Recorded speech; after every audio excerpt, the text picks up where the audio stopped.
Hi, I'm Kerry. And I'm Dee Dee. And this is the Kerry and Dee Dee Show. I'm going to read a statement. I have been accused. I'm under attack. I want you to know that I'm not a perfect man, but this thing I'm going to fight. That is what was said on that service day. This man said that he had been accused and he was going to fight. Now, I thought that we was done with this and we were just going to move ahead. But the story just seems to keep surfacing. Keep on surfacing. And then people away. throwing shade, saying that, oh, well, just because mediation doesn't mean... Look, it's court ordered only after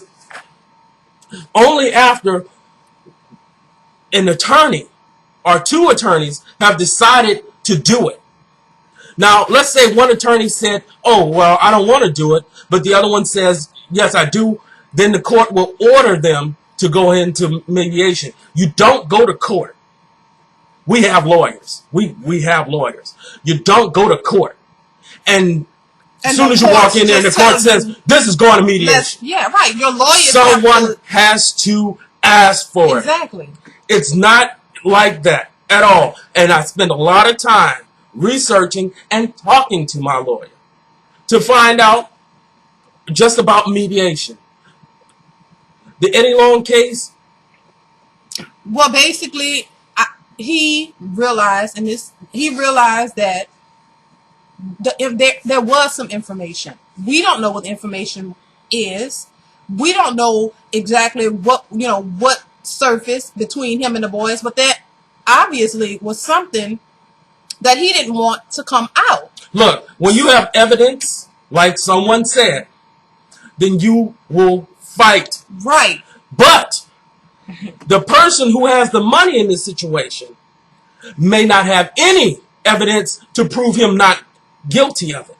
Right. So if I did something here with my wife and she wants, she's not my wife. Let's say she's just some person and she's suing me and she don't have enough evidence to prove me guilty. Then you don't have a problem. Then I don't have a problem. I'm gonna take you to court. I got money. I got time. Right. You will take me to court because I don't have any evidence, and your lawyers will prove that that I'm the guilty one, or I'm just doing it for whatever reason, and you're the victim. Right. If the guys didn't have any evidence to prove, or they didn't have a case that was solid enough to prove that this man did something to them, why would you go through mediation? It's not the courts that decide that. Your lawyers come to an agreement and say, hey, if we don't go through mediation, then this thing can go to court, and everything that you did do is going to be open for the public to hear and see, and it could be incriminating to Eddie Long.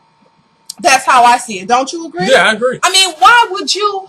It doesn't make sense. First you say you're going to fight, then all of a sudden you want to go through mediation. It's like, okay, a mediation is where they sit down and they discuss who did what. Who did what? If you didn't do anything, what's there to discuss? If you didn't do anything, if you had no guilt, okay, you would have went to court. And it's not all about the money, because in my opinion, money, you still pay money. Why do you have to pay? You paid them millions of dollars. Where's that money coming from? Either way, you want to pay. And then churches have an insurance. That means that the parishioners have been paying that insurance. The church doesn't have a job. Like I get up and go to work. The church has a job. The church's job is to preach the word. And then the parishioners come in and give tithe and offering and gifts. So that is what's paying church insurance. The premiums are going to go up because you've been sued. You've been accused. You're under attack. And I'm sorry. And you're paying people off. Exactly. To say that just because you settle out of court doesn't prove guilt. Well, what does it mean? Because you don't want to pay, because you don't want to pay the courts. But you're the one initially said you're going to fight this thing. He didn't have an issue in the beginning with saying, you know what, I'll just settle in the beginning. If he said in the beginning, you know what, I don't want to take this to court, it's just too much, I'd rather settle from the beginning. No, your beginning statement was, I'm going to fight this, and you're innocent. And but you know, a good point was made that he never admitted to any guilt. He never admit. Why would he do that? Because to me, the best thing to do would be to settle, because you don't want all this stuff to come out. And it's just ridiculous. I don't understand why people can't see this. It's not like everybody's coming down on Eddie Long. It's not like, but you are a pastor of a church.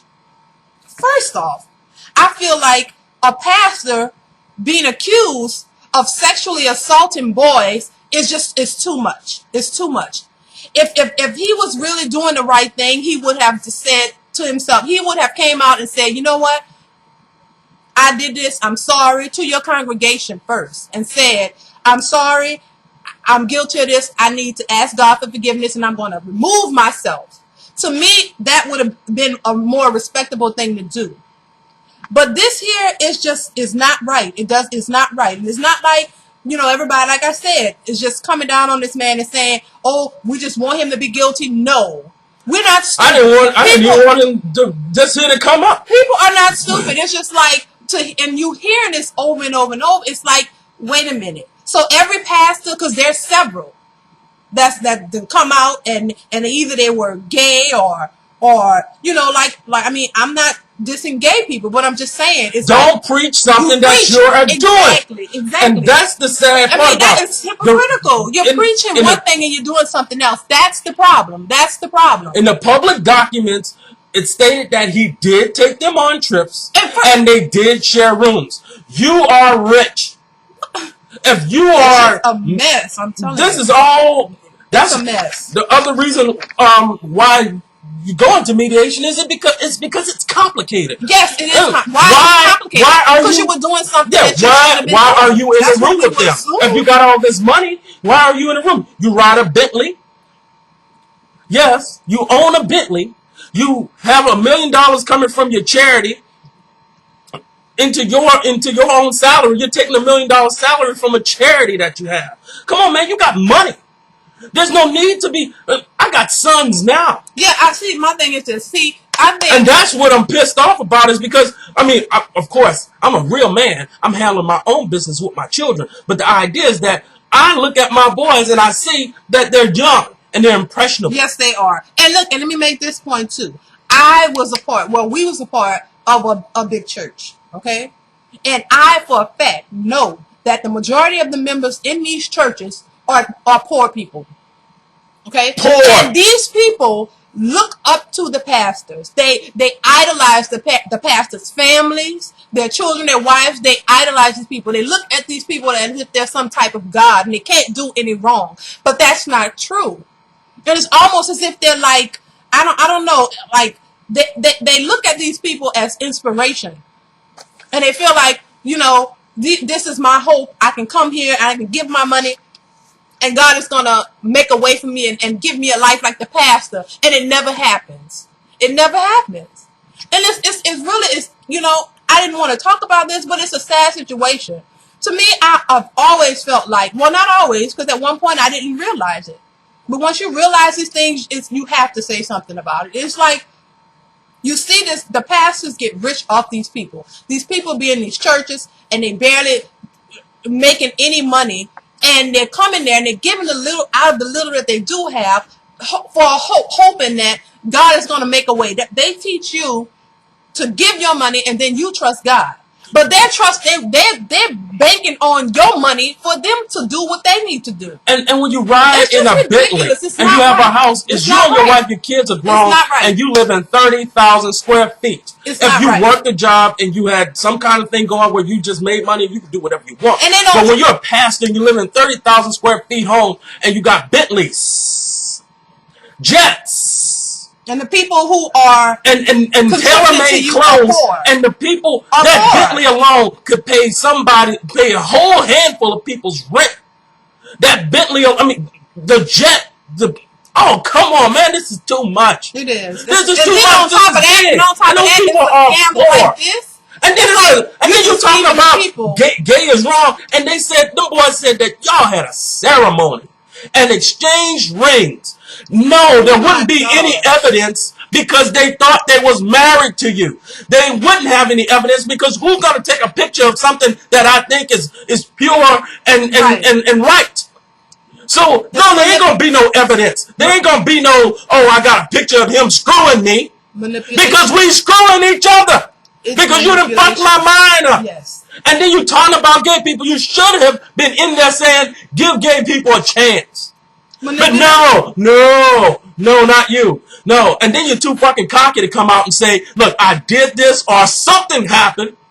And or I've been accused. I'm going to step down until the shit is right.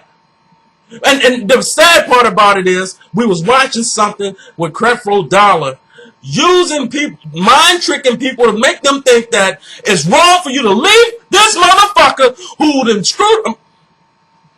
Leave this person who done screwed them boys when they was boys, not men, boys. And anybody boys with children, anybody who have sons, you could come on seriously. Like, you have to think about this. Like, seriously, like, you have children, you have sons and daughters. Like, you know, it is true that if somebody did something to your child, you would want to kill them. You would want, and you wouldn't be talking about no forgiveness. Now that's just if somebody came in here and did something to my wife, or said something crazy to my wife, don't you think I'm gonna step to him?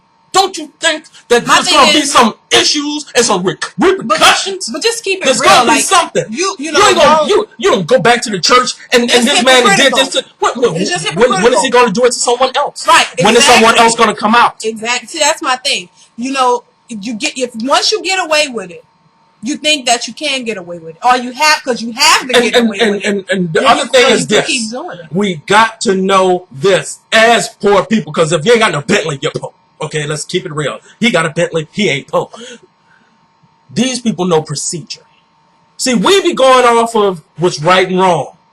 When you step over into $1 million plus, or over into $100,000, you're in procedures only.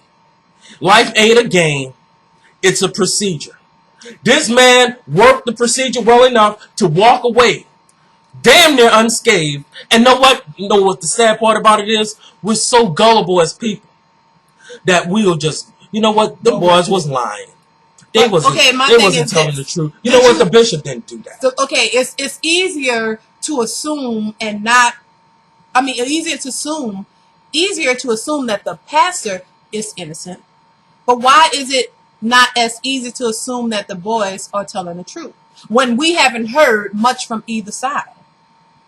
But you notice that? Everybody will be quick to say the pastor didn't do it. Maybe he's innocent. But why you want to give the pastor the benefit of the doubt? But what about the boys? Why is it automatically assumed that they might be lying?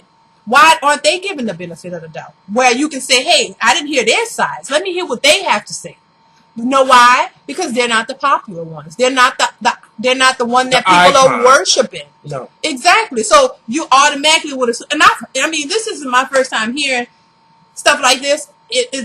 Look, pastors can say a lot of things, and people automatically believe them without even checking the facts. But if it's Blow Joe around the corner saying something, you automatically something could have transpired between a pastor and Joe Blow, and people will automatically believe the pastor, because that person is a nobody in these people's eyes, and that's something wrong with that. The biggest thing I have for this is I grew up in the church. It's ridiculous. When I was young, we went to church a lot, and I'll tell you this: there was this young girl when I was young. She had an issue. Well, I mean, she had an issue with her family, and her mom said, "You know what? I'm gonna let you get up under the pastor and his wife and his kids." And, they're going to help us out, change you around. Started being a part of the family, the pastor's family. We used to go to school, Live Oak. The girl would be getting picked up in a limousine and open up the door. It used to be the pastor and the kids. Then soon it was just the pastor and one kid, or the pastor and his wife. Then it just started being the pastor. He'd come and get her from school. At the end of the day, everybody, oh, man, that's so nice you riding in a limousine. I'd say 6 or 7 months later, she was taken from the school. She had been sexually active with the pastor. Stated, because my mother was the church lady, so she she knew that she had been engaging in oral sex with him, and he left her panties bloody. This woman, her mother, said that that girl was so bad that she let the pastor have sex with her at 13, and it was her fault. It was the 13-year-old's fault. 13-year-old girl's fault. People are so stupid for real. They took the girl and put her in a group home, and the mother never took her back in the house. We ended up meeting again when she was in high school, and she, befriended me and talking to me about the situation. They went to court and found her guilty. The girl? Yeah. The pastor knew procedures. He knew and lawyers. She's a 13-year-old and this girl. is the 80s. So it's just ridiculous. What's the evidence? She had bloody panties. And just because of that, I'm not close to the issue because of personal stuff. I just look at the issue and say that these people can manipulate any situation. Yes. Once you understand manipulation and procedure, you can manipulate anybody and anything. And these cats are working on a level that's way different from us. Creflo Dollar said that you should forgive the pastor, just because he had a wreck or a breakdown, something like that. It's like, okay, yeah, I'm going to forgive you. Because even in Jonah says if the people repent, God will relent punishment. But I got to look at what you're really doing. If my best friend is a Satanist and I didn't know he was a Satanist, when I find out, I love you and I'm going to tell you about what I know. But me and you ain't going to be trading houses and we ain't going to be chilling out and all that stuff because I can't get down with you on this level anymore because I don't know what the fuck you bringing into my house. You cannot, we have to grow. Following pastors is last century. We're in a new century. It's not unusual for people to leave the church. It's not unusual. I would think that if to find out that it's not I'm trying not to say that I want the church to fail because it's not about the because church. Another preacher can come in there, right? It's not about the church take that over and take it on to another place. It's not about the church failing. It's about people thinking. Use your brain. Mind. Understand. Look at this. Don't be. The deacon board is there to get rid of the pastors and put a new man in. Don't be clouded by what you're seeing or who the person is. Throw that aside. And I do believe that people can be forgiven. But first, in order to be forgiven, you must admit to your guilt. You must first admit to your guilt, and then turn away from that and do something different. But if you don't want to admit to it, then you're not feeling any guilt behind it, and you want to continue to do it.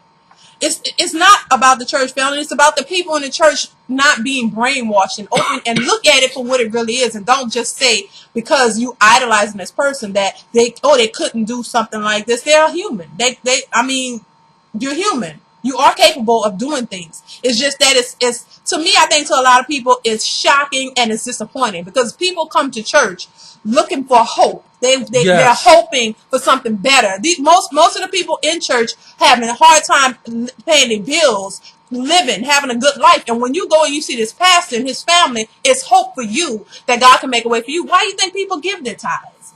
Out of their needs. Money that you need. I know people who didn't have no money, but you feel like, oh, I have to give my tithes because that's where my blessings come from. So you believe that your blessings come from your tithes, so that's why you give it because you're looking for a blessing. And your blessings are things you want, just like with everything everybody else wants. You want a nice house, you want a nice car. Some people want a husband. You want the life that you see these pastors and their families living.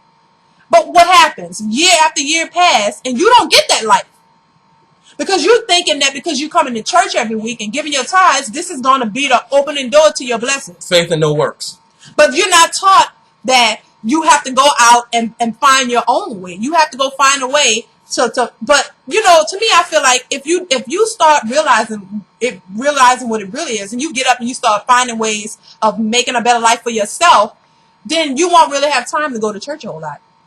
Therefore, you won't have a lot of time to give your tithes because you'll realize that your money needs to go somewhere else so that you can benefit your own life. And in many cases, it's just if they can get you to get your mind on works and getting things right. together, they probably could get more money from you. Exactly, because then they keep getting your Social Security these money. people who are the worst thing about all of this is this. People, like my wife said, people go to church for hope. And when these things keep happening, not only pushing them further away. It says, well, if these preachers are having these relationships with young boys, preachers and priests and bishops and reverends and all this, they're having all these relationships.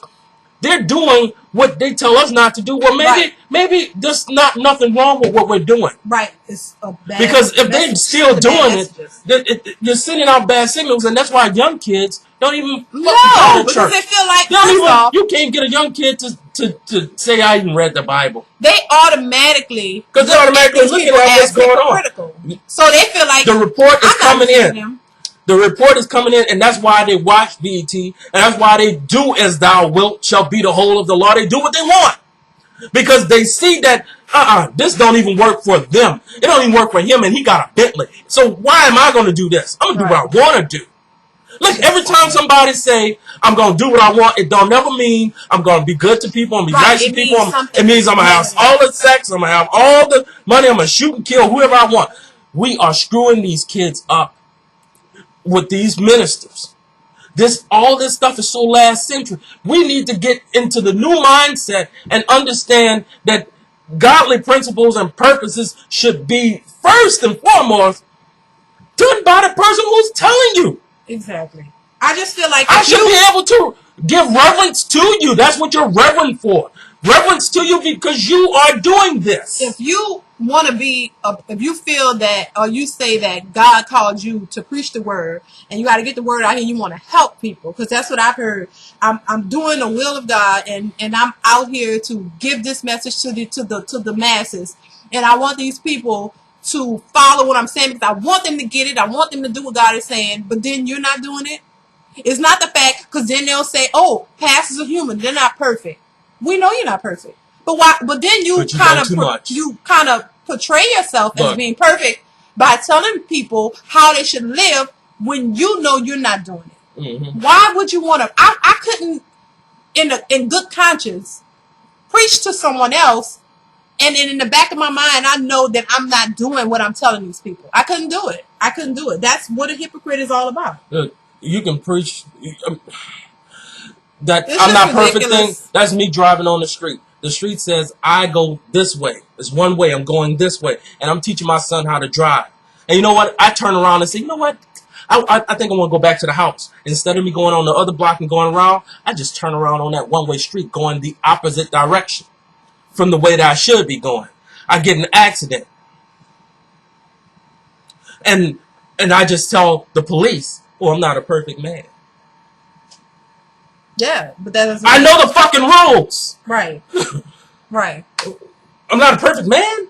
Come on, man, don't do that. Don't do that. You've been preaching too long to say I'm not a perfect man. And even if you should have went and got among the deacons and said, you know what, I'm having this spirit on me. Exactly. Like if you pray for me, let's pray. Yeah. I need some of my PAs to watch me and be with me while I'm with people. Because I'm not a perfect man, meaning that I haven't done it. No, I'm getting y'all on me before I can do it. I'm foreseeing the problem. A lot of the situations that go on in churches and just people, there are people who know what's going on, but they can't. They have jobs. That's their job. They can't come out and say anything about it. You know, it's like, but yeah, because if I say something, then where am I going to work? Right. So it's like, it's not. Look, a brother brought his wife, him and his wife, going to a preacher saying, we want help counseling. He counsels him by himself, and then one day he's counseling the wife. Soon they're doing separate counseling, then they do counseling together. The brother come and find out, he forgot that it wasn't his date for counseling. He shows up to the counseling, and his wife and the minister is having sex.